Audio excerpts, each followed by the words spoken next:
पूछा कि यहाँ कोई संत बताया है और कबीर नाम है उसका। और वीरदेव सिंह ने कहा कि भगवान कुछ आहार करो, पूरी मेज के ऊपर खीर खांड पकवान बना के सब्जी फल लगा रखे। तो सिकंदर लोधी ने कहा कि तेरे आतिथ्य सेवा से मैं प्रसन्न हूँ, पर वीर सिंह मैं खा कुछ नहीं सकता, मैं कुछ नहीं खा सकता, मेरी तो बुरा हाल हुआ पड़ा है, दिन रात रोता हूँ, मुझे जलन का रोग है। जलन का रोग ऐसा होता है जैसे किसी का अग्नि में हाथ जल जावे, उसमें भयंकर पीड़ा होती है। और वो दर्द ऐसा होता है कि जला दिखाई नहीं देता, लेकिन दर्द उतना ही होता है। अब वीरदेव सिंह बघेल ने कहा कि वो जो ही कहा कि वो कबीर नाम का कोई संत है, वो कैसा है आप तो जानते होंगे। तो वीरदेव सिंह बघेल की आंखों में आंसू आ गए, कहने लगे अब आप ठीक ठिकाना आ गए राजन, और ये वही कबीर है जिसने वो गाय जीवित की थी। और हौसला बढ़ गया कि वही है, ये कहा वही है। भाई ठीक है, उसको बुला के ला। अब वो महाराजा वीरदेव सिंह राजा और सिकंदर लोधी महाराजा के वचन को टाल नहीं सकता, पर विधिवत कहता है कि महाराज जी मैंने ऐसे सुना है संतों को बुलाया नहीं करते, स्वयं जाने से लाभ होता है। यदि हम उन्हें बुला भी लेंगे और वो आ भी जाएंगे आदेश से, रजा नहीं बख्शेंगे तो कोई काम नहीं बनेगा। सिकंदर लोधी बोला मत बुलाना, मैं ही चलता हूँ। तो वीरदेव सिंह को पता था कि शाम के समय कबीर साहब श्री रामानंद जी अपने मुंह बल्ले गुरु जी के आश्रम में प्रतिदिन आते, शाम के समय अवश्य आते, दिन में अपना कपड़ा बुनते। तो वीरदेव सिंह बघेल और सिकंदर लोधी कुछ सैनिक साथ में बॉडीगार्ड, और वहां पहुंच गए। रामानंद जी के आश्रम के सामने जाकर खड़े हो गए, और वहां द्वारपाल पर बैठे सेवक से कहा वीरदेव सिंह बघेल ने, क्योंकि वो परिचित था वहां के नियमों से, वीर सिंह जी ने कहा कि भाई भगत जी रामानंद जी स्वामी जी से प्रार्थना को दिल्ली के बादशाह सिकंदर लोधी उनका दर्शन करना चाहते हैं। उन्होंने पूछा कि यहाँ कबीर साहब आ लिए या आने वाले हैं? तो सेवक ने कहा कि अभी आए नहीं है, आते अवश्य हैं, और उनका समय अब आने का हो ही गया है। तो सिकंदर लोधी ने कहा कि इंतजार कर लेते हैं आश्रम में बैठ कर, तब तक आ जाएंगे, फिर उनसे बात करेंगे। तो जो ही संदेशा अंदर रामानंद जी के पास गया, तो रामानंद जी परमेश्वर के से परिचित होने के उपरांत अन्य जाति वाले हिंदुओं को तो शिष्य बनाते थे, उनसे नफरत नहीं कर रहे थे, परंतु मुसलमानों से घृणा अब भी जारी थी और बहुत ज्यादा नफरत करते थे मुसलमानों से वो रामानंद जी ब्राह्मण। तो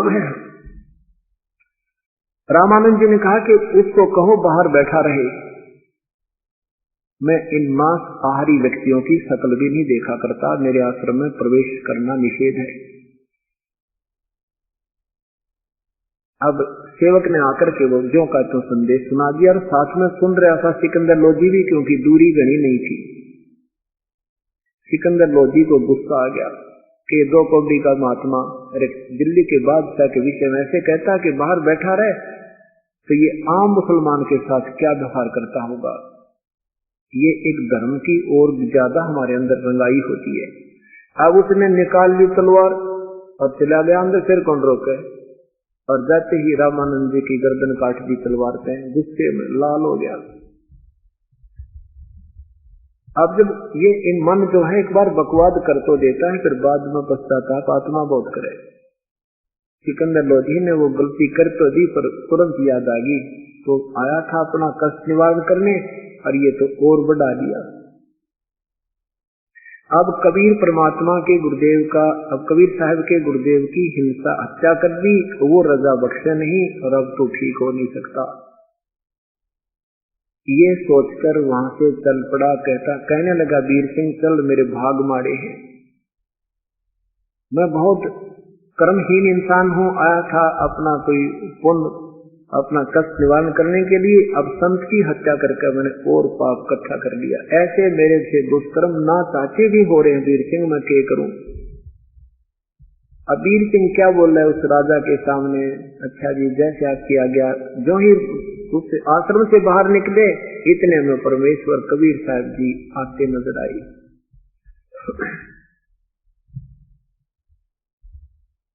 और कबीर साहब जी सामने दिखे, वीर सिंह जी ने दंडवत प्रणाम किया अपने भगवान के गुरुदेव के सामने मुकुट समेत। अब उधर से सिकंदर लोधी भी फंस रहा था, एक तो बीमार गना, ऊपर से गुरुदेव की हत्या कर रखी, तो सिकंदर लोधी ने भी दंडवत प्रणाम किया। नहीं तो उसकी गर्दन भी ना मुड़ती। और जब तक इतना विनम्र प्राणी नहीं होता संत रजा नहीं बख्शते। यह भी लीला मालिक की थी, उस पुण्यात्मा पर एक कृपा बख्शने का तरीका था कि सिकंदर लोधी इतना विनम्र नहीं हो सकता था अगर रामानंद जी की हिंसा वो नहीं अच्छा नहीं करता। और तब तक परमात्मा उसको ठीक ढंग से सेट करने में काफी समय लेना पड़ता, नहीं कर पाते। तो ये तरीका मालिक का होता। कहते हैं 100 फल सिद्धर मैं करूं अपने जन के काज। परमात्मा हमें नहीं देखता ये हिंदू है या मुसलमान, वो तो यूं देखे मेरी आत्मा प्यारी कहाँ है, कौन से धर्म में, तो पीछे संस्कार थी या अब कोई अच्छी आत्मा है तब लग गया। उसने अपना जीव देखना है, आत्मा देखते। तो ज्यों ही वो दोनों ने प्रणाम किया, दोनों के सिर पर हाथ रखा, आशीर्वाद का हाथ उठाया भी नहीं था प्रभु ने, सिकंदर का रोग ठीक हो गया, रोग छू मंत्र हो गया, ऐसा स्वस्थ हो गया जैसे कभी बीमारी ठीक होना। अब चरणों में पड़े पड़े बहुत बुरी तरह रोने लगा। एक तो अपराध हो चुका था और एक ये देख लिया कि तू स्वस्थ हो गया और इनको अभी पता लगेगा कि इनके गुरुदेव की हत्या कर दी, ये रोग फिर तुझे लगेगा। इस वजह से और बुरी तरह सिकंदर बादशाह चरणों में गिरकर रो रहा है, गिड़गिड़ाने लगा, पर वो मुझे माफ कर दो, मैं महापापी हूँ, एक खुदा की जात मुझे माफ कर दो, ये अल्लाह मुझे मेरे से गलती होगी। तंत्रियामी थे, पता था, फिर भी उसके मुख से कहलाना चाहते थे कोई बात नहीं राजन, अक्षमा ही हो जाते हैं, प्रभु सबको अक्षमा करते हैं, कोई बात नहीं, संतों के पास तो सब महापाप भी दूर हो जाते। नहीं भगवान मैंने ऐसा पाप कर दिया, आप मुझे अक्षमा नहीं कर सकते। कहने का भाव है कि काफी देर ऐसे कहकर जब प्रभु ने कहा कि मैंने सारे माफ कर दिए भाई, तूने कुछ भी करा है ये मैं वचन करता हूँ, तू माड़ा मन मत करे, मेरे से देखा नहीं जाता तेरा ये रोना। सिकंदर कहने लगा भगवान मैं ऐसे ऐसे दुखी था, सारी वह कहानी बताई और मैंने ऐसे प्रार्थना की थी आपके गुरुदेव से, उन्होंने मुझे अंदर आने को मना नहीं किया, ऐसे टोंट कस दिया कि मैं सहन नहीं कर सका। ये मेरी महागलती है मालिक, मैंने आपके गुरुदेव की हत्या कर दी। कबीर साहब बोले कोई बात नहीं, उनकी हत्या उनका जो संस्कार तेरे हाथ से ही था, ये पहले निर्धारित था, ये तो होना ही था, क्यों चिंता करता है? कोई बात नहीं, एक काम कर, ऐसे मत जाना, इनका अंतिम संस्कार कराना, नहीं तो दुनिया तुझे कहेगी वे अच्छा निकम्मा राजा, और कुछ भी सहमति नहीं जाहिर की। अब सिकंदर लोधी सोच रहा, देख रहा भगवान के मुंह की तरफ के इसके कोई गुस्सा नहीं, कोई चेहरे पर चिकन आई नहीं, और ऐसे प्यार से बोल रहा मुझे। परमात्मा यूं कहकर कबीर साहब आगे आगे चल दिए, दोनों नरेश पीछे पीछे आ रहे हैं।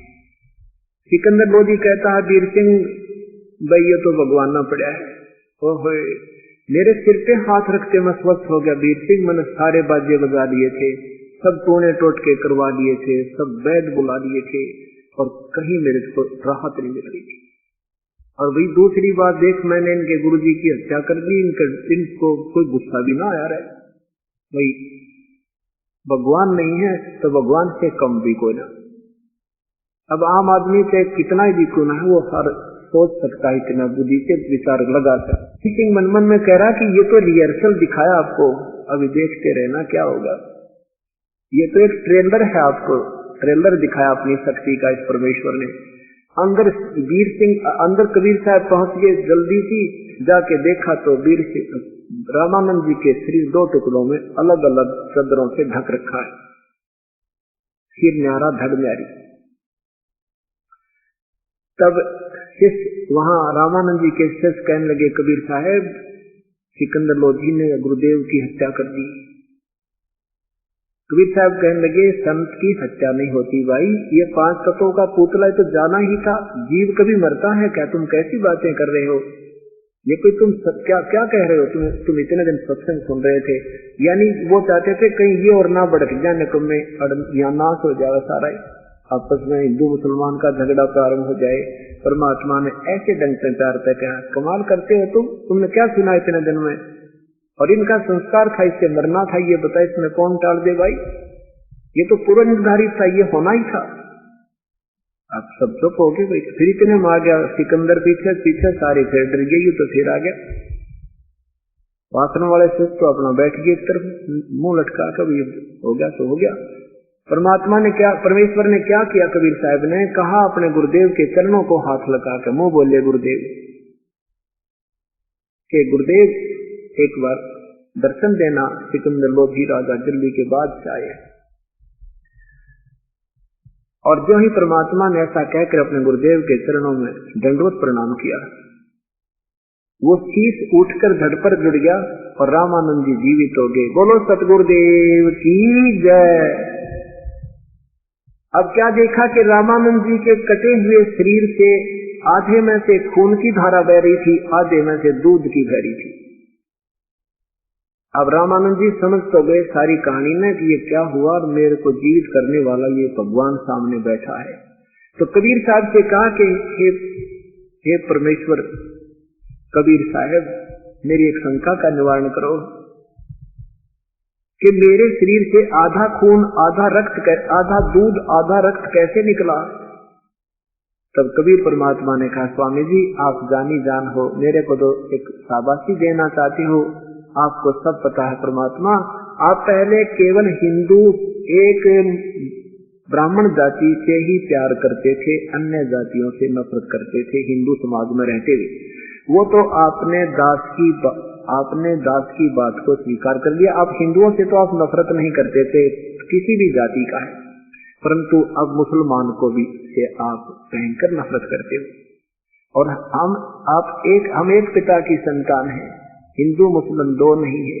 आज हम हिंदू हैं, कल मुसलमान के घर जन्म होगा, आज तो मुसलमान है तो वो हिंदू के घर जन्म हो सकता परमात्मा। और जब तक हृदय में हमारे अंदर द्वितीय भाव और द्वेष है, हम प्रभु के निकट नहीं जा सकते। इसलिए आप आद्य सेट हुए हो, अभी आप आद्य भगत बने हो, आद्य नहीं बने। उसी समय मैं बोला, बेटा भाई भगवान आपने मेरी चौंध तोड़ दी, आपने मेरे हृदय का यो गंध निकाल दिया। मैं सचमुच में बहुत नफरत करता था। यूं कहकर रामानंद जी ने खड़ा होकर के सिकंदर लोधी को सीने से लगा लिया और कहा, बेटा मेरे से गलती होगी, मैंने तेरे साथ अभद्र व्यवहार कर दिया। रामानंद जी के चरण छुए सिकंदर लोधी ने कहने लगे, महाराज मैं भी पापी आत्मा था, मैंने गुस्से में आकर आपकी गर्दन काट दी, तो मुझे नहीं चाहिए था। ऐसे रामानंद जी को जीवित देखकर और अपने रोग की मुक्ति देखकर अब सिकंदर लोधी ने सोचा, ऐसा प्यार, ऐसा एकीकरण देख करके ये हमारे अंदर की दीवार को, बीच की दीवार की ये परमात्मा दूर कर सकते हैं। आधे से ज्यादा दुख हमारा एक दूसरे के कारण हो रहा है, मजहब बना के। तो सिकंदर जी ने सोची कि इस महापुरुष को दिल्ली ले चलता हूं, और वहां ये ऐसा ज्ञान सुनेंगे सारे हिंदू भी मुसलमान भी, इनमें प्यार बढ़ जाएगा, और ये ऐसे जो बीच में अग्नि जल रही है एक दूसरे की, ये खत्म हो जाएगी। परमात्मा से प्रार्थना की है, प्रभु इस दास के साथ आप दिल्ली चलो। परमात्मा ने कहा, हम ऐसे नहीं जाते किसी के साथ, हम उसके साथ जाते हैं जो हमारा श्रेष्ठ हो जाता है। तो फिर अब सिकंदर लोधी कहने लगे, मालिक आपका शिष्य कैसे होना होता है कि मैं जो साधना बताऊं वो साधना आपने करनी है, और जो तुम पहले कर रहे हो वो त्यागनी है। शराब मांस तम्बाकू प्रयोग नहीं करना है, और ये मस्जिद में भगवान नहीं है। ये मंदिर जो बना लिए तुमने, मस्जिद मंदिर गुरुद्वारे चर्च, इनमें भगवान नहीं है। ये तो वो पवित्र यादगारें हैं जहां उन महापुरुषों ने अपनी कोई लीला दिखाई थी, उनकी याद बनाए रखने के लिए ये पवित्र यादगारें हैं। और ऐसे ही संत चाहिए जिनसे वो यादगार बनी है। अब इन पत्थरों में भगवान नहीं। अब सिकंदर लोधी ने अपना ऐसा खेल देखा, अपने दुख दूर देखा, तो मन मान गया कि हाँ जैसे आप कहोगे ऐसे कर लूंगा। लेकिन फिर भी अपने जो डिफिकल्टी थी वह बताई कि परमात्मा मैं मुसलमान धर्म में जन्म है मेरा, और यदि मैं परंपरागत उसमें मस्जिद में नहीं जाऊंगा जुम्मे के दिन ऐसा नहीं करूंगा, तो ये प्रसाद रूप में मांस वितरित किया जाता है, ये नहीं दूंगा, तो ये ऑब्जेक्शन होगी। कबीर साहब बोले ऑब्जेक्शन नहीं होगा जब आपको ज्ञान हो जाएगा। मांस खाना जो है ये कहीं नहीं लिखा, ये मांस कहाँ से खाना आरंभ हुआ था तुम्हें ये ना पता। और दूसरी बात ये है कि तुम हलवा खाओ, पूरी खाओ, फिर खीर बना लो, मांस क्यों खा तू? तो बिल्कुल नहीं खाएगा, और मांस खाएगा तो जा तू अपने घर में भाई। ये तो आपको एक फर्स्ट एड दिया हमने, आगे ना जाने कितने कर्मों में कष्ट है तुम्हारे और भी भयंकर दोष आप पर हो सकते हैं, और नेक्स्ट जीवन में ना जरा के बनेगी। अब सिकंदर लोधी नहीं चाहता था कि मेरे से ये भगवान छूट जाए। कहने लगे भगवान आप मुझे कुछ ऐसा रास्ता बता दो, मैं आपका मार्ग भी अपना लूं और ये मुसलमान समाज भी राज बनावे। उन्होंने कहा कि सबसे पहले ज्ञान आधार बनाना पड़ेगा। जब आपको ज्ञान हो जाएगा फिर सारा समाज एक तरफ होगा, तू एक तरफ होगा। तो क्या बताया उन्होंने कि जैसे नमाज क्या चीज है? ये सतुति है परमात्मा की, और जब तक ये बीज नहीं बीजोगे तो सतुति केवल काम नहीं आवे। जैसे आप बिजली की महिमा गाते हो, बिजली पंखे चलाती है, बिजली ये कर देती है, बिजली कूलर चलाती है, ट्यूबवेल से पानी निकाल देती है, एसी चलाती है, फैक्ट्री चलाती है, और अंधेरे को उजाले में बदल देती है। ये तो गुण है बिजली में, लेकिन ये मिलेंगे क्यों करे? यूं कहने मात्र पे नहीं हो। जैसे माता के जागरण करते हैं, वो चेहरा वाली है, तो लट्टा वाली है, तो फलाने वाली है, तो ये कर देती है। वो कर तो देती है माता में, ये गुण है जो तुम रोज दौड़ पीटते हो। पर वो मिलेगी कैसे? वो देगी कैसे बिजली लाभ? वो माता लाभ कैसे देगी? उसका कनेक्शन लेना होगा विधि को, और वहां अपना उसकी पूरी फॉर्मेलिटी करके कनेक्शन लो, फिर वो गुण गाओ से मत गाओ, उसके लाभ लिया करिए। गुण तो इसलिए याद दिलाए जाते हैं कि अन्य व्यक्ति भी समझ सके और हमें भी पता रहे, हम उसका विधिवत प्रयोग करें, उसके गुणों से परिचित रहे, कि एक्सीडेंट ना कर बैठे। इसलिए उसमें लिखी हुई हिदायत पढ़ लेना कोई पाप नहीं, अच्छी बात है, लेकिन उन्हीं को गाते रहे और नमाज करते रहो, उसके अनुसार एक क्रिया भी नहीं कर रहे हो, तो वो क्या फायदा उस नमाज के करने का? अब सिकंदर लोधी समझदार तो था ही, मान गया जी बात तो आपकी ठीक है। उस नमाज में तो घर कर ले, उसमें क्या नाम है, मस्जिद में कौन सी ज्यादा विशेष स्पेशल वहां पर सुनवाई होगी तुम्हारी भाई। तो वो कहने लगे महाराज जी जैसे आप कहोगे दास आपका ऐसे करेगा, मैं मांस नहीं खाऊंगा। परमात्मा ने कहा कि तू बंद करवा दे, तेरे क्षेत्र में मांस नहीं खाया जाएगा। सिकंदर ने कहा भगवान इतनी हिम्मत मेरी नहीं है कि मैं इनके न संघर्ष कर सकूं, आपसे आपका दास नहीं खाओगा, ये आपसे प्रण करता हूं। परमात्मा बोले ठीक है भाई तू मत खाना। उपदेश लिया कि आप जो कहोगे ऐसे साधना करूंगा, और वो बताए कि ऐसे कुरान शरीफ में ऐसे लिखा है, वो हजरत मोहम्मद को भी नहीं मिला, वो अल्लाह मैं हूं और मेरे पास वो मार्ग है। उपदेश ले लिया और परमात्मा को घर चलने के वहां राजी कर लिया दिल्ली लाने के लिए। अब वो शेख सकी भी साथ गया हुआ था, जो धार्मिक गुरु था हिंदू मुसलमान धर्म का, और एक नंबर का अपने हिंदुस्तान के सब मुसलमानों का मुखिया था, और वो महाराजा का भी गुरु था। अब जब देखा कि हाथी पर बैठा के सिकंदर लोधी और ला रहे हैं वहां रेस्ट हाउस तक, किसको? कबीर परमेश्वर को। और कबीर साहब कहने लगे जी अब तो मैं अपनी कुटिया में जाता हूँ, कल सुबह आपके पास आऊंगा। तो रात्रि के समय सिकंदर लोधी ने शेख तकी के सामने, सब दरबारियों के सामने, सैकड़ों व्यक्तियों के सामने अपनी सारी कहानी बताई। भाई ये तो पूर्ण परमात्मा है, ये तो अल्लाह की जात है, ये तो बहुत तगड़ी शक्ति युक्त है, ये ऐसे संत मैंने आज तक जीवन में नहीं देखे। मैं बीमार था, मैं स्वस्थ हुआ, मैंने ऐसे रामानंद जी को हत्या कर दी थी, मेरे सामने टुकड़े शरीर को जीवित कर दिया। भाई ये तो पूर्ण परमात्मा। अब शेख सकी ने सोचा तेरे नंबर कट गए, या तो बात बिगड़ गई भाई, ये तो इस दूसरे पीर की महिमा गाता गाता नहीं सीख रहा है, इसका मुंह का थूक सूख गया। तो वो सारी रात उधेड़ बुन में लगा रहा कि किसको कैसे नीचा दिखाऊं इस दूसरे पीर को।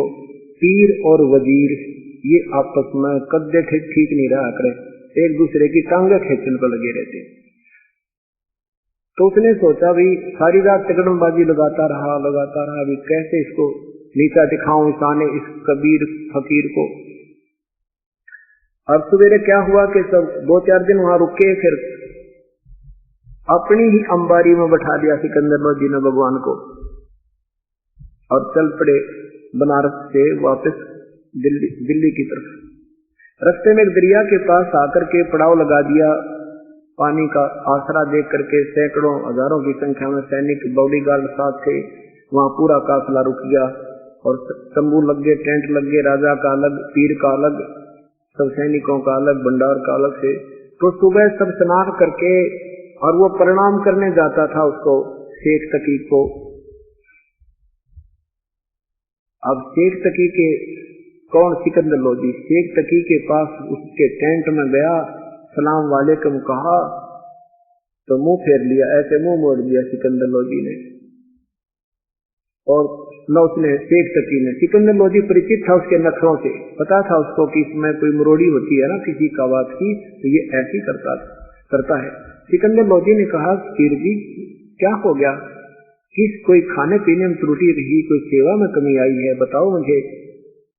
कहने का मुझे क्या जरूरत है तेरी सलाम लेने की, तुझे तो वो सलाम वालेकुम करने वाला मिल गया ना,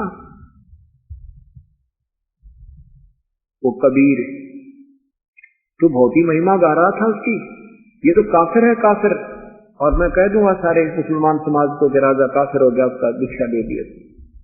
अब सिकंदर लोधी के पैरों तले की जमीन खिसकी कि यूं तो एक नंबर का बदमाश आदमी है, जाते कहेगा सबको, और इसकी सारे मुसलमान मानते हैं, ये तो जाते बात बिगाड़ेगा, तेरा राज्य गया। अब मुंह लटका कर वापस आया। हाँ, फिर उसने कहा कि फिर क्या बात है पीर जी, आप कैसे प्रसन्न हो गए कि तू कह रहा था ना इसने वहां एक मुर्दा भी जीवित कर दिया है, मेरे सामने करवा के दिखा तब मानूंगा, मैं कह दूंगा सारे समाज को कि ये भगवान है, अल्लाह की जात है, नहीं तो मैं वहां जाकर के सब बता दूंगा ये ढोंगी है और राजा को बहका दिया है, राजा हिंदू हो गया, काफिर हो गया। अब सिकंदर लोधी दो पाटों के बीच फंस गया। परमात्मा ने छोड़ा कैसे, क्योंकि ऐसा उपकार कर रखा और वो वहां का उसने वो राज छूटे ना, शेख तकी राज का मालिक, क्योंकि मुसलमानों से ही राज उसको था, वो सारे उल्टे हो गए तो वो राज समाप्त हो जाना था। तो वापस आके कबीर साहब के पास टेंट में बैठ गया, मायूस सा हो गया। अंतर्यामी परमेश्वर ने पूछा कि क्या बात है राजन, कोई राजकाज की बुरी खबर सुन ली क्या?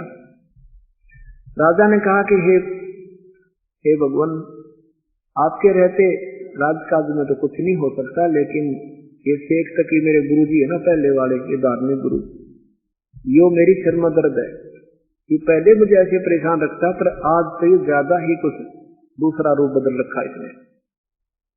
ये कहता है, इसने सारी कहानी बता दी कि ये कहता है ऐसे कर दूंगा। हे महाराज जी, ये तो सारे मुसलमान इसके कति पिट्ठू हैं, एक बार इसने जबान निकाल दी तो सब बगावत कर देंगे। हे परमात्मा, आप ही के हाथ में मेरी लज्जा है। कबीर साहब ने कहा भी ठीक है, मैं वापस चला जाता हूँ। सिकंदर कहने लगा, नहीं महाराज, आप वापस मत जाओ। तो परमात्मा ने कहा उसको कह दे कोई सा मुर्दा ले आवे जिसने मैं जीवित कर दूं। अब शेख तकी तो खुश होगा, सिकंदर तो प्रसन्न हो गया कि मेरे सामने ऐसी लीला कर रखी, कोई देर नहीं, इसने तो भगवान को कोई देरी नहीं, 1 मिनट में कर देगा। तो शेख तकी के पास आया कि शायद शेख तकी मेरा जी हो जाए, मन प्रसन्न हो जाए और मेरा राज्य बच जाए। कहने के पीर जी ले आओ कोई मुर्दा। गुरु जी कहते हैं, महाराज जी कह रहे मैं जीवित कर दूंगा। शेख तकी कहता है मैं कहां से लाऊं मुर्दा, कभी होगा जब देखी जाएगी। परमात्मा ने वह भी समस्या हल कर दी। इतने में एक 12-13 वर्ष की आयु का लड़के का शव मृत घोषित करके घर वालों ने जल प्रवाह कर दिया। जैसे कुछ ऐसे वर्ग है जो जलाता नहीं न दफनाता है, वो जल प्रवाह कर देता है। ऐसे मृत होने के बाद उस 12-13 साल के बच्चे को और ऐसे सुचारू ढंग से प्रवाह कर देते हैं, जल प्रवाह कर देते हैं। और वो सोचते हैं भी कोई जीव जंतु खाकर इसके मांस को दुआ देगा, ऐसे उनका मानना होता है। तो वो ऐसा एक शव आ रहा है तो सैनिकों ने कहा कि वो आ गया, वो देखो मुर्दा आ रहा है। शेख तकी कहता वो आ गया मुर्दा, कर दे जिंदा। परमात्मा ने कहा पहले तू जंतर मंत्र कर ले अपना। कबीर साहब ने कहा कि शेख तकी पहले आप कोशिश करो, कहीं बाद में नंबर बनाओ फिर। तो शेख तकी खड़ा हो गया, दूसरे भी कहने लगे हाँ जी पहले आप करो। शेख तकी करता रहा जंतर मंत्र, वो कम से कम 200 फुट दूर चला गया, बहकर चला गया काफी दूर। तो शेख सखी कहता है कि मुर्दे कभी जिंदे होते हैं क्या, और ये चाहता था कि मेरी इज्जत रह जाए और मेरे को लगा दिया तो चला गया ना मुर्दा। तो परमात्मा ने कहा कि बैठ जा शेख सखी, रुक जा थोड़ी सी देर। ऐसे संकेत किया था मालिक ने अपनी उंगली का, ऐसे किया था। वो अप स्ट्रीम में पानी के उल्टी तरफ जैसे कोई अगन बोर्ड चलता है, जैसे इंजन वाली किश्ती चलती है नौका, पानी के उल्टी तरफ आकर वो मुर्दा वहां खड़ा हो गया। नीचे से तरंग जारी है उस दरिया की। परमात्मा ने कहा, हे आत्मा जहां भी है तू जीवात्मा, कबीर हुक्म से इसमें प्रवेश कर सौ में बाहर आ जा।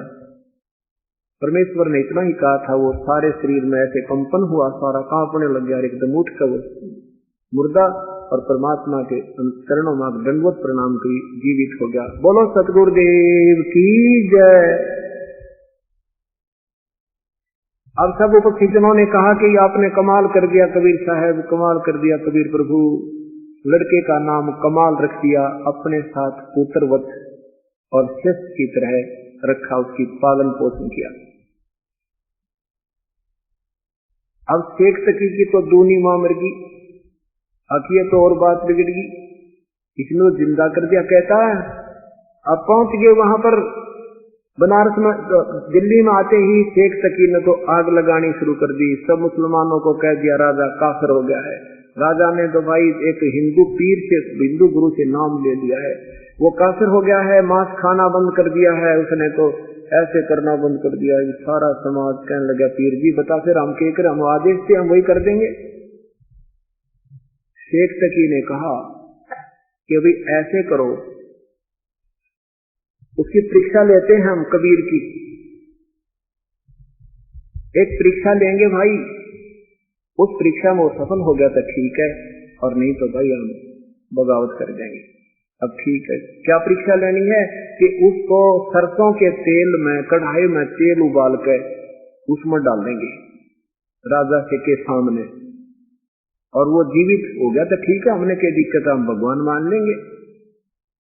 सब मुसलमान बोले ठीक है पीर जी आप चलो। अब हजारों संख्या में पब्लिक लेकर और शेख सकी पहुंच गया सिकंदर लोधी के दरबार में। सिकंदर लोधी ने 5-7 व्यक्तियों को अंदर बुलाया, कारण पूछा, कारण का पता लगा कि ये कहते हैं कि हम जब मानेंगे हमारे सामने कोई इस उबलते हुए सरसों के तेल के अंदर डालेंगे, जीवित रह गया तो मान लेंगे भगवान। अब सिकंदर लोधी ने सोचा देखिए भगवान लिया था अपने मालिक को यहाँ पर सुख देने के लिए, कुछ दिन मेरे दरबार में रहेंगे, विश्राम करेंगे, सत ज्ञान देंगे, और ये तो पीछे पड़ गया निकम्मा। अब क्या करे, पब्लिक के सामने राजा कति विवश हो जाता है। अब राजा जाकर के परमात्मा जिस कमरे में राजभवन में रुके हुए थे एकांत में, वहां जाकर बैठ के मुंह लटका के चरणों में शीश रख के अंतर्यामी परमेश्वर ने पूछा क्या कारण है राजा। सिकंदर ने सारी कथा सुना दी। भगवान ये शेख सकी मन जीवन को दे, ये परमात्मा में लाया था आपको सेवा करने के लिए, मैं आपको कष्ट पे कष्ट दे रहा हूँ। परमात्मा बोला बेटा कोई कष्ट नहीं, मुझे हो सकता है इस नाड़ी की न्योय क्यों टूट जा, हो सकता है इसका न्योय समझ में आ जाए, इसने कह दे कि अभी अपना कढ़ाई कर ले 4 उबाल के तेल में। ठीक हो तो संकेत ही बहुत था। सिकंदर लोधी ने कहा कि ठीक है, अभी महाराज जी कह रहे हैं आप उबाल लो तेल कढ़ाई में। अब तेल इसे मोटे मोटे लकड़ लाकर इतना ऊंचा चूल्हा बनाकर पूरा कढ़ा धर दिया, सरसों का तेल उसमें डालकर उबाल दिया, नो जैसे चाशनी होया कर जलेबी तारती है। अब उसने तो ईर्ष्यावश के इतना कर दे, इसका नोबिना तेरा बड़ा टेम्परेचर कितना फारेनहाइट हो जाए। अब कहने लगे लाओ उसको पकड़ कर उठाकर डाल दो इसके अंदर कढ़ाई में। कबीर साहब बोले भाई ये दुख भी मैं नहीं दूंगा आपको, ये कष्ट भी आपको नहीं दूंगा, मैं आप ही बैठ जाता हूँ। परमात्मा आके और उस उबलते सरसों के तेल के कढ़ाई में बैठ गए। अब कढ़ाई में बैठ गए, ऐसे बैठे जैसे बिल्कुल शीतल जल में बैठे और वो तेल में उबल रहा।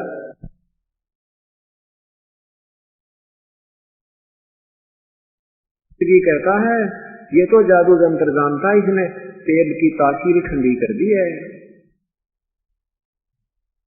अब सिकंदर लोधी ने सोचा भी सचमुच महाराज जी को तो बिल्कुल ऐसे बैठे हैं जैसे शीतल जल में बैठते हैं, कहीं सचमुच ये तेल ठंडा ना हो गया। सिकंदर लोधी ने सोचा मैं परीक्षा लेता हूँ शेख जी। परमात्मा ने कहा इसमें उंगली मत देना, इस मूर्ख के कहने से राजा ये उंगली नहीं ढूंढी पाओगी, इतना गर्म है ये तेल। लेकिन ना विश्वास जब गुरुजी बैठे हैं तो तेरी उंगली का क्या बिगड़ी गिरेगी। उसने कहते ना मना करते करते उंगली ऐसे डाल दी, जितनी उंगली तेल में गई थी उतनी कट के अलग होगी और बेहोश हो गया। 5-6 वहां पर चक्कर आके गिर गया। तब परमेश्वर बाहर आए उस तेल के कढ़ाई पे और उसको होश में लाए। इतना वो पानी पूरी के छींटे मार के दूसरे जो खड़े थे डॉक्टर लोग, वैद्य बूढ़, राजा के बॉडीगार्ड, रंगरक्षक, वो फिर बेहोश हो गए। उस पीड़ा इतनी थी उंगली में। राजा बुरी तरह रोकर फिर बेहोश हो गया। फिर परमात्मा ने उंगली पकड़कर पूरी कर दी, वह कटी हुई भी ना रही। तब वो ठीक राजा बैठ गया। बोलो सतगुरुदेव की जय। अब शेख तकी कहता फिर गढ़ों पानी पड़ गया। भाई ये तो बहुत बात बिगड़ गई, इसकी दूनी महिमा होगी। और इस तरह की लीला देखकर हजारों व्यक्तियों ने नाम लिया। कबीर परमात्मा का हिंदू और मुसलमान दोनों से सोगे के भगवान आ रहे, और वे हमें तो भगवान चाहिए, अपना अल्लाह चाहिए। और उपदेश लिया और विकार त्याग दिए, सतभक्ति करने लगे। परमात्मा ने कहा मुसलमान तो मुसलमान बनो, हिंदू बनो हिंदू, और नाम साधना करो जैसे मैं बताऊं, तुम्हारा कल्याण है बच्चों। हिंदू वही है जो बीड़ी शराब मांस तम्बाकू जिंदगी भर नहीं छुए, एक दूसरे को दुखी नहीं करे, किसी की आत्मा कायल ना करे। वही मुसलमान है जो मांस तम्बाकू बीड़ी शराब का हाथ ना लावे और उसकी साधना नहीं करे, किसी की आत्मा नहीं दुखाओ, मुसलमान है। नहीं तो वो बंदा धार्मिक नहीं है। अब शेख तकी का ईर्ष्या में पूर्ण रूप से फिर जल रहा था। उसने फिर लोग इकट्ठे करे तीसरे दिन, कहने लगे भाई एक परीक्षा और देते इसकी। क्या लोग एक शेख की कि इसको घेरे कुएं में डाल के और इसमें नरी मिट्टी डाल जाएंगे बस। फिर अगर ये उसमें भी बच गया ना फिर हम मान लें भगवान। अब फिर पहुंच गया हजारों की संख्या में, सारी समस्या बताई। अब सिकंदर लोधी ने प्रभु से प्रार्थना की। परमात्मा ने कहा भाई सिकंदर, ये राजन इन्होंने तो मुझे मारना ही है, और कह दो मेरा जल्दी काम कर दे, क्योंकि ये तो मानेगा नहीं कि तो बुद्धि की भ्रष्ट हो चुकी है। और कहो मैं तैयार हूं, किसी को भी डालो तो कहीं डाल दो मुझे। अब राजा ना चाहते हुए भी एक राज के कारण उस नादान के न्यू ना जती जगह से परमात्मा की तो शरण में धमका देने कन्या ने अगर भाग जाओ यहाँ से, कोई जरूरत नहीं आने की, और उसके रहते लिए राज चला जा तेरा। परंतु इतनी बुद्धि हमारी कमजोर हो चुकी है, हम भगवान को नहीं विश्वास कर पाते, परमात्मा पर विश्वास नहीं करते। फिर भी उसने कह दिया भाई ठीक है तुम कर लो जो तुमने करना है, मैं तो तुम्हारे आगे ना पीछे, कि मैं पाप का भागी नहीं बनूं। अब परमात्मा को पकड़ ले गए जबरदस्ती और जाके बहुत गहरे कुएं में, पहले 150 फुट पानी हुआ करता नीचे, उसमें पटक दिया ठाकर, और ऊपर से माटी छोटी ईंटें झाड़ झंखाड़ कांटेदार झाड़ियां ठोक दिया ठाडा, उसको हजारों टन माटी ठोक दी। और शेख तकी फिर हाथ मुंह धोका हुआ है सिकंदर के पास आया और कहा सिकंदर महाराज कहाँ गया वो तेरा भगवान, वो अल्लाह कह रहा था तू, अब ऐसा काम कर दिया राजन उसका, वो मर गया, उस नीचे दब कर मिट्टी गए। अब सिकंदर लोधी कहता है कि किसके विषय में बात कर रहे हो शेख की, कि उस तेरे कबीर के विषय में जो तेरा गुरु बना था नया नया, क्या हो गया उनको कि उसको ऐसे डाल कर आए मिट्टी, वहां सैकड़ों हजारों आदमी ने, और उनके सामने उसके अंदर डालकर उसको भर दिया पूरा मिट्टी से। सिकंदर लोधी कहता है गुरु जी पे बैठे उस कमरे में ही सिकंदर लोधी शेख फकीर 4-5 दिन जाकर देखे परमात्मा वहां बैठे मत। शेख फकीर की दमा मर गई, हे भगवान ये कद मरे किस पर मरे, ये कैसे हारे, क्योंकि कहते राज तजना सहज है ये सहज प्रिया का ने, मान बढ़ाई ईर्षा दुर्लभ तजना ये। घर भी त्याग सकते हो, परिवार का मोह भी त्याग सकते हो, लेकिन यह मार बढ़ाई ईर्ष्या या नहीं छूटा करे इंसान से। और जब तक ये नहीं छूटेगी भक्ति निकट भी नहीं आपके। अब शेख तकी ने सोचा भाई या तो कैसे काबू आवे, यो हारे ना सिकंदर लोधी का मोह मेरी तरफ बढ़े। उसने कहा सारे समाज को फिर कहा भी ठीक है ये जादू तंत्र जानते हैं, ऐसे तो कर ही दिया करते भाई, जब मानो जब मेरी लड़की को जीवित कर दे तो कब्र में दबा रखी है भाई, तब मान जाएंगे हम सारे के साथ। अब सब मुसलमान भाई इकट्ठे हो गए, हाँ जी ठीक है, चले सिकंदर लोधी के पास। परमात्मा ने तो करना था जो करना ही था, वह प्यारी आत्मा 4 वर्ष साधना करके वो छोड़ गई थी नादान, उसको फिर उस पर रहम करना था और उसकी अकल खोलनी थी। देखा दुनिया का अंधेरा हटाना था उस लड़की के माध्यम से कि ताकि ये गोली आत्मा मुझे पहचानने में भगवान। तो क्या किया, सिकंदर लोधी के सामने कहा कि हम तो तब मानेंगे इसे प्रभु परमात्मा मेरे सामने इस लड़की को जीवित कर दे जो मेरी कब्र में दबा रखी है, नहीं तो हम नहीं मानेंगे। सिकंदर लोधी ने कहा प्रभु ऐसे ऐसे एक और समस्या पैदा कर दी इसने। परमेश्वर ने कहा भाई ठीक है, इनको कह दो आज से तीसरे दिन वो लड़की जीवित की जाएगी और डंडोरा पिटवा दे, आस पास मुनादी करवा दे, कहीं किसी का शक रह जाए। परमात्मा न्यूता में थे यूं तो मानना कोई निकम्मा करम, परंतु और तो मान जाएंगे जो देखेंगे मेरी लीला को, ये मेरी प्यारी आत्मा मुझे इसी तरह मुझे पहचान कर शरण में आ जाएंगे, अपना उद्धार करा देंगे। अब नो सुना, ये तो सुना था कि एक लड़का जीवित कर दिया, कोई कहता झूठ बोल रहा है, ऐसे थोड़ा ही होता है, कोई हाँ कह कोई ना कहता। तो परमात्मा ने शंका निवारण पूरी करनी थी। ये सुना कि तीसरे दिन एक मरी हुई लड़की को जीवित करेंगे, देखा वहां पर लाखों की संख्या में, कई हजारों की संख्या में लोग इकट्ठे हो गए। और क्या किया, वह कब्र छुड़वा दी। परमात्मा ने कहा शेख तकी तू कर ले कोशिश अपनी लड़की को जीवित करने की, फिर पीछे नंबर बनावे। उपस्थित जनों ने कहा कि भगवान जिस बाप के पास कोई जादू जंत्र या कोई जड़ी बूटी हो, कौन अपने बच्चे को मिट्टी में डाले, इसके पास कोई शक्ति नहीं है। आम व्यक्ति कहने लगा आप कृपा बख्शो। परमात्मा ने कहा हे शेख तकी की लड़की जीवित हो जा, और लड़की जीवित ना हुई। हे शेख तकी की लड़की जीवित हो जा, लड़की जीवित नहीं हुई। तीसरी बार फिर कहा, फिर भी नहीं जीवित हुई। तो शेख तकी ने भंगड़ा पा दिया, ना तो खुद खुशी मना ली, अब हार गया। देख लो भी पाखंडी का पाखंड पकड़ा गया। अपनी बेटी जीवित ना होने का गम नहीं, कबीर साहब के हार जाने की खुशी मना रहा है डांगर, नाच कूद। अब कबीर साहब जब देखा ना नाच कूद दिया, जब कहा कि बैठ जा शेख तकी शांति कर थोड़ी सी, तब कहा हे जीवात्मा जहां भी है कबीर हुक्म से वापस आजा और इस शरीर में प्रवेश करके बाहर आ। जब यूं कहा मालिक ने, उसी समय वह लड़की सारी नोए से कंपन बन गई और खड़ी होकर वह लड़की आके दंडवत प्रणाम किया अपने परम पिता के चरणों में। बोलो सतगुरुदेव। सभी ने कहा कि भगवान कमाल कर दिया, आपने कमाल कर दिया, लड़की का नाम कमाली धर दिया। परमात्मा ने कहा जा बेटी तेरे पिता के साथ, शेख तकी के साथ। लड़की ने कहा ये मेरा पिता नहीं, ये तो समाज का दुश्मन है। 1.5 घंटे तक उस लड़की ने अपनी पिछली चारों जन्मों की कथा सुनाई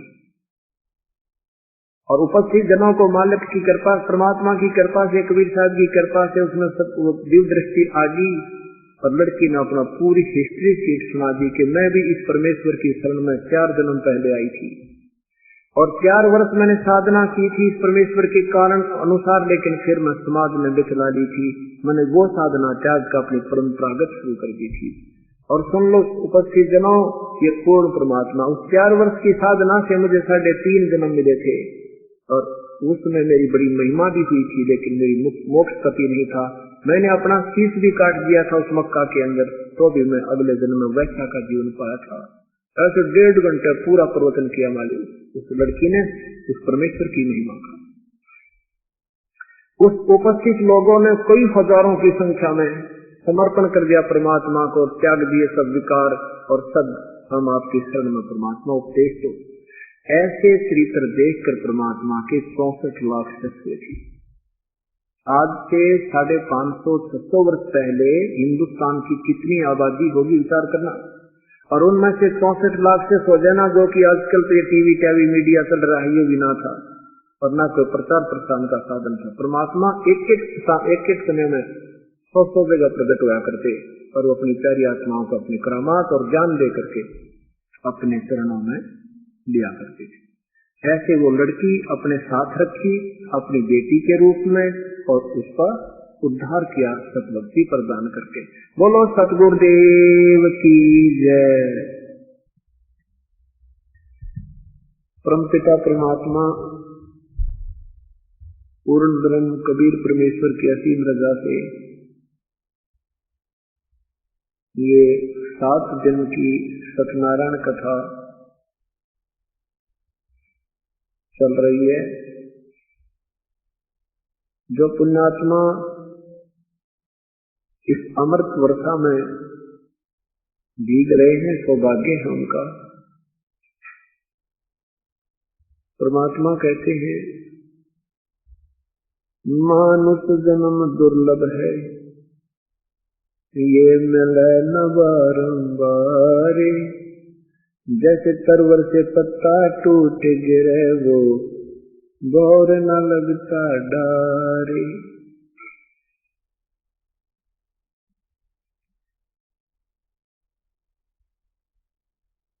मानुष जन्म पाए के जो नहीं रटे हरि नाम। जैसे कुआ जल बिना बनवाया क्या काम।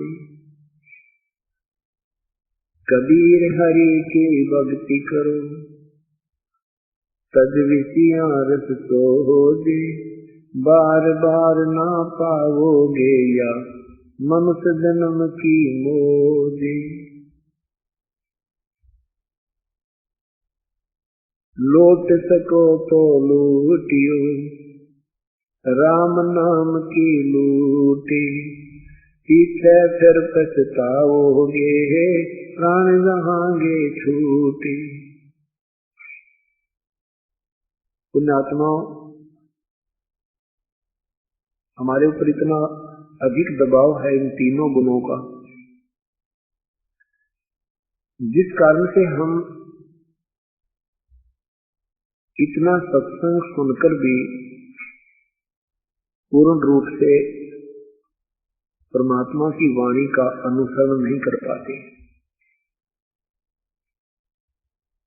जैसे शराबी व्यक्ति ने घनी शराब पी रखी हो तो उसके बस की बात नहीं होती, वो दूसरे की बात को जो वो कह रहा है उसको सुन कर अप्लीकेबल कर ले, उसको मान ले, उस तरह वो करने लग जावे।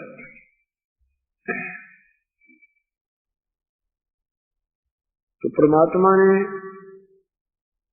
परमात्मा को ये ज्ञान है कि इन प्राणियों के वक्त की बात कभी नहीं। हमारा ऐसा स्वभाव बना दिया इस काल बली ने, जैसे बंदर होता है, उसको बंदर पकड़ने वाला एक बिल्कुल तंग मुंह का, भेड़े के मुंह का एक बर्तन रखता है जिसमें मुश्किल से हाथ आवे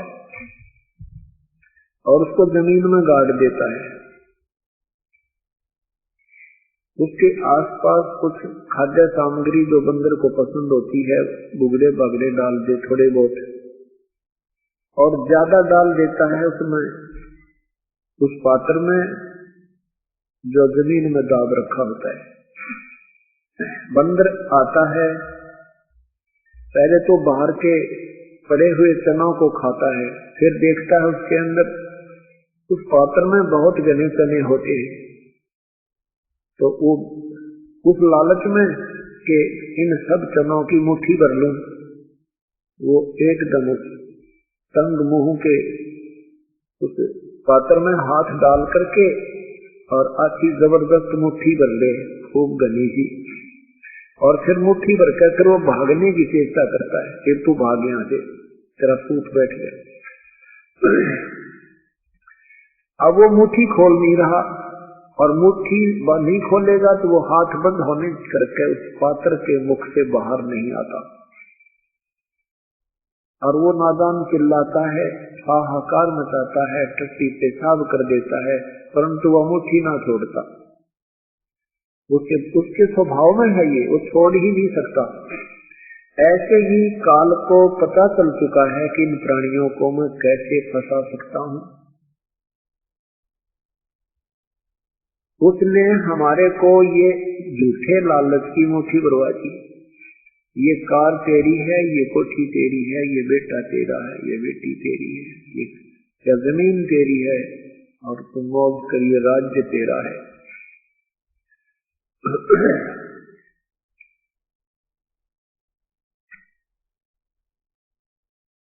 और 1 मिनट में 1 सेकंड के बाद सांस समाप्त हो जाए, आपका कुछ भी को नहीं, कुछ नहीं अपना। तो उसने एक बंदर ऐसे ही फंसा रखा था। एक बंदर पकड़ने वाले ने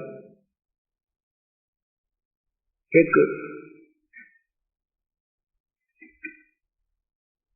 अन्य व्यक्ति वहां से गुजर रहा था, उसको मालूम था कि बंदर पकड़ने वाला इस प्राणी को बहुत दुखी करेगा, इसको पकड़ ले जाएगा, भूखा प्यासा रखेगा, इससे फिर घुमा फिरा करके रोजी रोटी का धंधा करेगा, इसको घर घर नचाएगा। तो उसने क्या किया कि उस बंदर के थोड़ी सी पहुंच से दूर एक केला डाल दिया।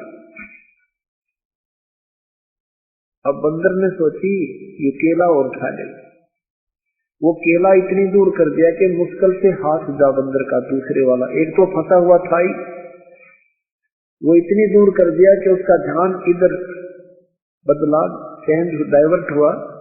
तो वो जो मुट्ठी चना वाला था, वो मुट्ठी थोड़ी सी ढीली होगी, ढीली होती वो चने नीचे गिर गए। उसने और ज्यादा कोशिश करी तो वो हाथ बाहर निकल गया।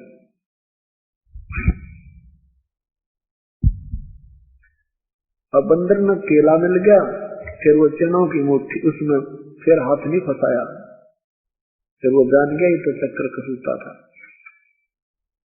तो अब परमात्मा ने हमारे लिए ये तरीका ढूंढा है कि वैसे भी ये छोड़ नहीं सकते, इनके बस की बात नहीं। अब परमात्मा ने हमें ये राम नाम का और ये सत्संग रूपी केला डाल दिया। अब थोड़ी सी हमारी ढीली मुट्ठी होने लगी है। पहले तो हम एक दिन भी रिश्तेदारी में नहीं जा सकते थे, नो सोचा करते काम बिगड़ जाएगा, पीछे से ऐसी हानि हो जाएगी, न्यू हो जाएगा। अब 7-7 दिन 5-5 दिन में बीच में भी महीने के, हर महीने 3-4 दिन अब ये राम नाम के केले के लालच में हम आने लगे। और ऐसे ही ये एक दिन मुट्ठी कति खुल जाएगी और ये यही रहनी है, ये तो रहनी है, लेकिन ये राम नाम का केला लेकर हम चले जाएंगे। ये सतनाम की कमाई रूपी केला हमें मिल जाएगा। इसलिए परमात्मा कहते हैं साहेब से चतला ले रे मन गर्भ गुमानी। साहेब परमात्मा, साहेब से चतला ले रे मन गर्भ गुमानी। नाभि कमल में नीर जमाया वो दिन याद करा। नाभि कमल में, माँ के गर्भ में तेरा एक पानी की बूंद से शरीर बनाया उस मालिक ने। उन बातों को तू दुहराल एक बार याद कर, चिंतन करे। तू क्या था कि तेरी क्या सतीथी थी तेरी, और फिर मरने के उपरांत क्या होगा। ये ऐसी मिट्टी बनेगी पहचान में भी ना आएगी।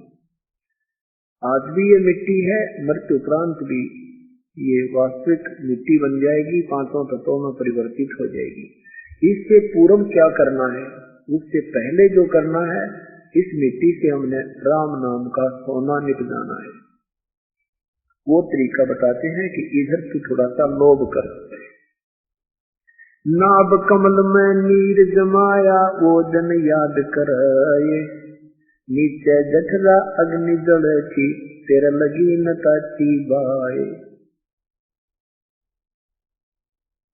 नैन नाक मुख द्वारा जे ही नक्षक साध बनाए। 9-10 मास गर्भ में रखा वहां तेरी करी सहाय। दांत नहीं जब दूध दिया था अमी महार सिखाए। नीचे शीश चरण ऊपर को, तेरा लगी न ताती वो दिन याद कराए। अब क्या बताते परमात्मा कि तू मां के पेट में था, ऊपर में पैर थे, नीचे को तेरा शीश था,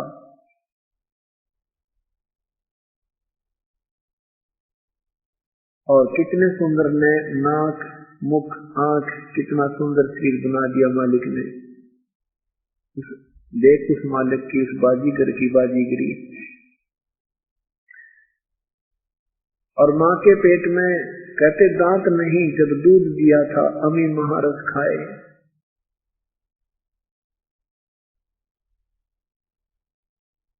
दांत नहीं जब नीचे शीश चरण ऊपर को,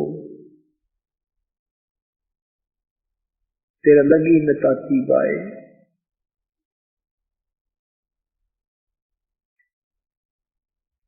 अब कहते हैं माँ के गर्भ में तो तू याद करता था परमेश्वर को, हे मेरे मालिक मुझे बाहर निकाल दो, हे मेरे मालिक मुझे बाहर निकाल दो।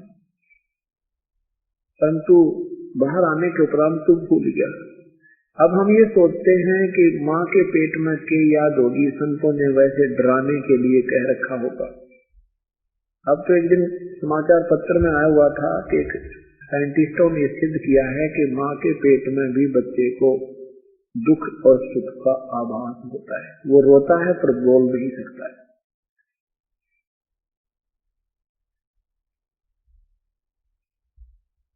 क्या बताते हैं, बाहर आया भरम भुलाया बाजे तूर तनाहे, तू ही तो छोड़ दिया तो चला अदम किस राहे। जो माँ के पेट में, हे भगवान तू ही है, तेरे बिना कोई नहीं मेरा, एक तू ही मेरा है, तेरे हमेशा तुम्हें याद करूंगा। कहते उसको भूल गया तू, अब चला अधम किस राह। अरे निर्भाग, अब कौन सा तरीका ढूंढ दिया, घूटी सूटी लाओ बकवाद करे दुनिया न लूटे, और फिल्म सिनेमे देख कर अपना जीवन व्यर्थ कर रहा, कहीं ताश खेल रहा, कि गप्पे मारे। जो कहे ये कौन सा मार्ग अपना लिया तूने। परमात्मा कितने दयालु हमें फिर समझा। बाहर आया भरम भुलाया बाजे तूर सनाहे, तू ही तो छोड़ दिया तू चला अधम किस राहे। गाई आई घूटी प्याई माता गोद खिलाए, दो दिन आज सुकाल नहीं रे, आगे फिर धर्मराय।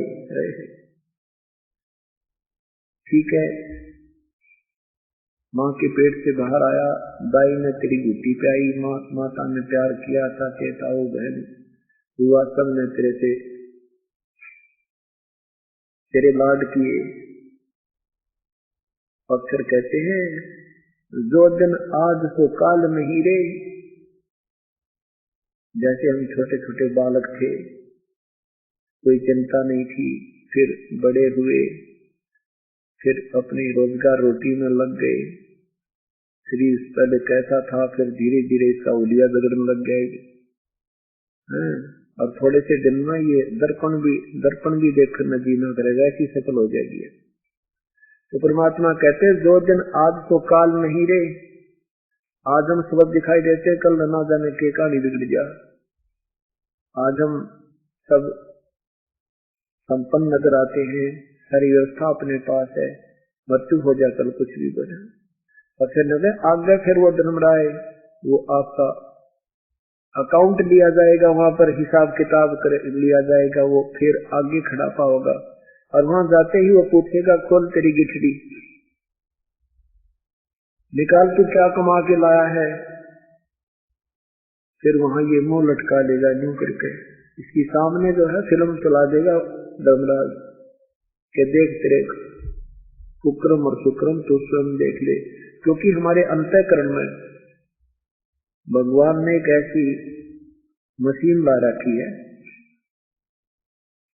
वो कोड वर्डों में हमारे पिछले भी सब संस्कारों को जो बैलेंस रहते हैं, और जो हमने कर्म किए वो सारी अंदर एक फिक्स है, अंदर डिपॉजिट है। और उस जो हम कर्म यहाँ करते हैं इसका एक फैक्ट डेली वहां मिनट में वहां जाता रहता है धर्मराज के कंप्यूटर में। और वहां जाते ही फिर ये फिल्म चला देगा तेरी, फिर यूं कहेगा, हे भगवान मुझे एक अवसर और दे दो मेरे दाता, मैं अब के चूक नहीं करूंगा, मुझे पता नहीं लगा, मेरे को किसी ने बताया नहीं कि ये भगवान भी भजना चाहिए। तो परमात्मा वो फिल्म चलाएगा जिसमें जैसे ही आप सत्संग में आते हो बहन भाई, अपने रिश्तेदारों को कोई भी आपके संपर्क में आता है उससे प्रार्थना करते हो कि सत्संग चल रहा है सतगुरु जी का, आप भी चलो सत्संग सुन लो, तो वो क्या जवाब देता है वो आपको पता ही है। तो वो जो आपकी वार्ता का भी फैक्ट भगवान के पास होता है वो फिल्म चला देता है, देख ये तेरा दोस्त है या तेरी सहेली है, ये तेरा भाई है, बहन है, रिश्तेदार क्या कह रहा तुझे, अब तूने क्या जवाब दिया, यूं कर ले, नीचे को गर्दन कर देता है। परमात्मा दोषी नहीं रहते, परमात्मा इतने दयालु है, किसी ना किसी माध्यम से हर प्राणी तक संदेश पहुंचा देते। हम नहीं मानते, तुम्हारी कर्महीनता है। तो फिर कहते हैं जो दिन, फिर कहते हैं चल तू अपने संस्कारवश भोग अपने भाग्य को, फिर कभी मानव शरीर मिलेगा बेटा, फिर देखूंगा तुझे। तू यहां से जाता है जब तो ऐसे बिल्ली बनकर जाता है, वहां जाकर तू शेर पाक जाता है। और अब देख नादान, ऐसे ऐसे तूने हजारों जन्म दिखा देगा पिछले 2 सेकंड में। ये देखते तूने जितनी बार यहाँ से गया, जब क्या कहा वापस आया, तूने यही जवाब दिए। तो यहाँ परमात्मा हमें याद दिलाते हैं कि यहाँ आकर तू के बन जाता है। दाई आई घूटी प्याई माता गोद खिलाए, 2 दिन आज तो काल नहीं रे, कल नहीं रे, अगो फिर ध्रुव रहे। 12 वर्ष खेलते बीते, फिर लीना ब्याह करवाए, तरुणी नारी से घर बारी चाल्या मूल गवाए। फिर तेरी शादी हो जाएगी। अरे 12 वर्ष के बालक बहुत तगड़े हो जाया करते, और फिर तू कहते हैं तेरी शादी हो जाएगी, फिर तू इसी चक्कर में पड़ जाएगा, भगवान कभी भूल जाता है। परमात्मा ने ये नहीं कहा कि शादी मत करवाओ, लेकिन परमात्मा वाले काम को क्यों छोड़ दिया, वो भी तो साथ करो। इतनी मेहनत एक पेट के लिए करते हैं, तो आत्म कल्याण के लिए कुछ समय निकालना चाहिए। इतनी सी बात है, सारा कुछ समझा करके यहाँ निष्कर्ष देते हैं प्रभु। रातों सोवे जन्म जगोवे, ढोंगी खेत कमावे, बिना बंदगी बाद बैठ तेरा जन्म अकारथ जावे। अकारथ माने व्यर्थ। कारे का गावे घर अपने बैठे सेत बुगाए। छोटे छोटे बालक कैसे काले बाल थे, अब देखो कति सफेद हो गए, और छोटे से दिन में ये जाड़नाथ भी लगे विदाई लेने। कारे काग गए घर अपने बैठे सेत बुगाए, दांत जाड़ तेरे उखड़ गए हैं, या जिव्या गई ततुलाए। दांत निकल जाएंगे जो, या जीभ भी ढंग से ना बोला करे, ना जाने बोला कुछ निकला कुछ। तो कहते ये सचिथी तेरी आवेगी, संभाल ले समय को। कोई बात नहीं, बूढ़ा सभी ने होना है, परंतु भक्ति करते करते होंगे तो वृद्ध अवस्था में आने वाली वो आपदाएं कम होंगी, बहुत कम होंगी।